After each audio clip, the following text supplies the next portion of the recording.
Orando con la palabra. Espíritu Santo, alabamos, adoramos tu presencia en nuestras vidas. Y te pido en este momento que así como el día de Pentecostés vinieron las lenguas de fuego para manifestar tu presencia, indicando así una nueva comunicación profunda de amor entre Dios y el hombre, que se manifiesta a través de la oración. Así nos regales un pueblo orante, un pueblo que ora guiado por la luz de tu presencia. Hoy iniciamos las 24 horas con el Señor, 24 horas de oración por la vida. Y toda la iglesia arquidiocesana está en comunión en oración. Y tenemos que orar, Espíritu Santo, inspirados por ti. Inspíranos la oración, el deseo de rezar el rosario, de hacer el Vía Crucis, de hacer silencio, el deseo de hacer el bien, de hacer ayuno. Hoy es un día muy especial. La primera lectura y el Evangelio nos muestra el amor de Dios por encima de todas nuestras equivocaciones. Estoy aterrado, impresionado cómo Dios a nosotros nos ama. Bueno, yo me impresiono cada día más de eso. Dice, en aquellos días todos los jefes de los sacerdotes y el pueblo multiplicaron sus infidelidades, siguiendo las prácticas infames de las naciones paganas y profanando la casa del Señor, había hecho su templo en Jerusalén. Hicieron el mal, hasta profanaron la casa de Dios. Puedes contemplar eso.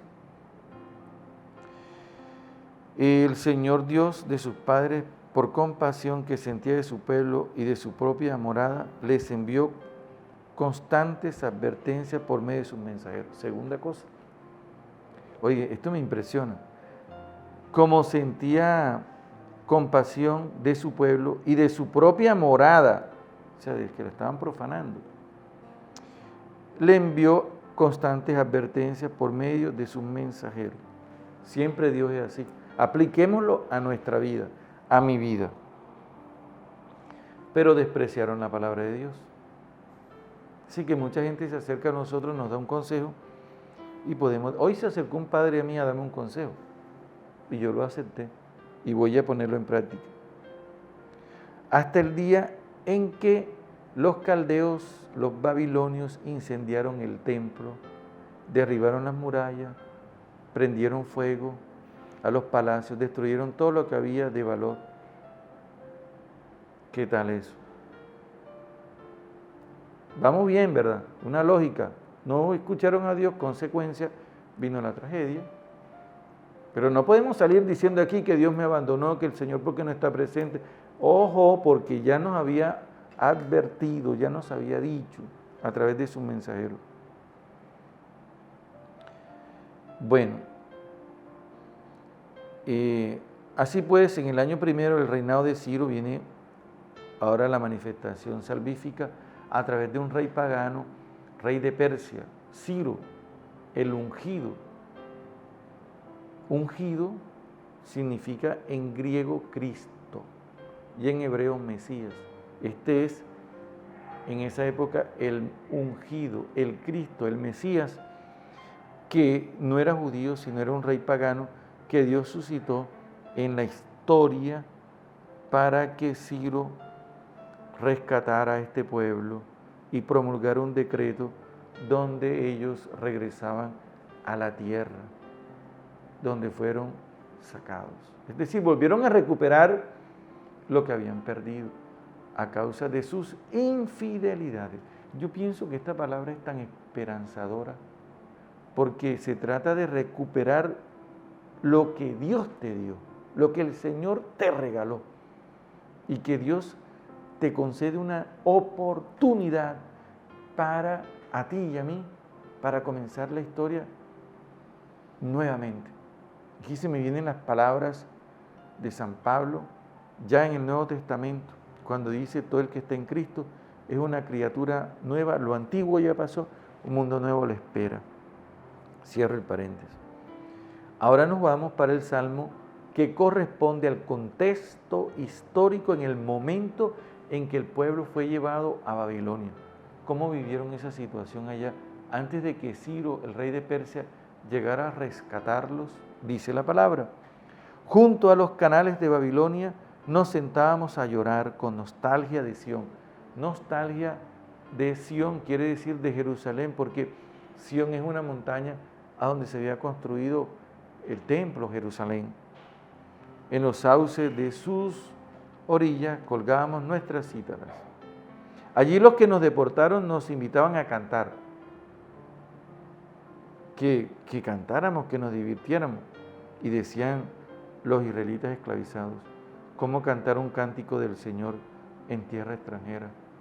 Si me olvido de ti, Jerusalén, que se me paralice la mano derecha, que se me pegue la lengua al paladar, si no me acuerdo de ti, si no pongo a Jerusalén en la cumbre de mis alegrías.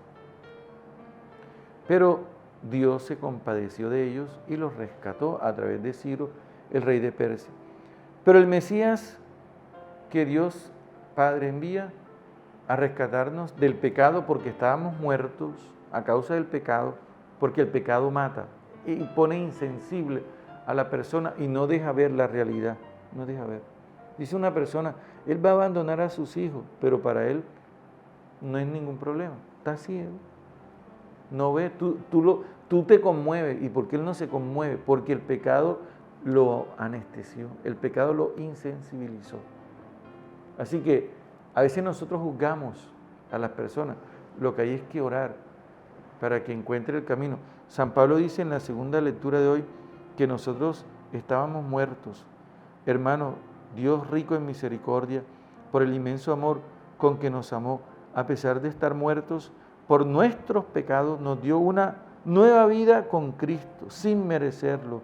Ustedes han sido salvados, como fue salvado ese pueblo de Israel de la esclavitud en Babilonia. Y envía a Cristo. Y Cristo dice, como Moisés levantó la serpiente en el desierto, así tiene que ser levantado el Hijo del Hombre en la cruz, para que todo el que crea tenga por él vida eterna. Sí, es decir, si el pecado causa la muerte, Cristo nos libera dándonos una vida eterna.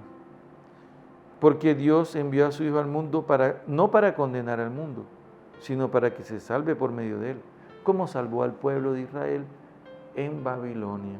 Así nos salva a nosotros.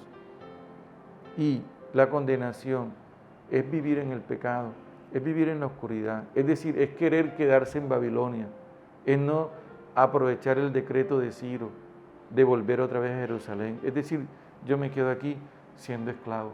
Esa es la persona que dice, yo sigo en el pecado y no atiendo el llamado que el Señor me está haciendo en esta cuaresma, en este tiempo de gracia y de salvación. Amén. Orando con la palabra. Orando con la palabra.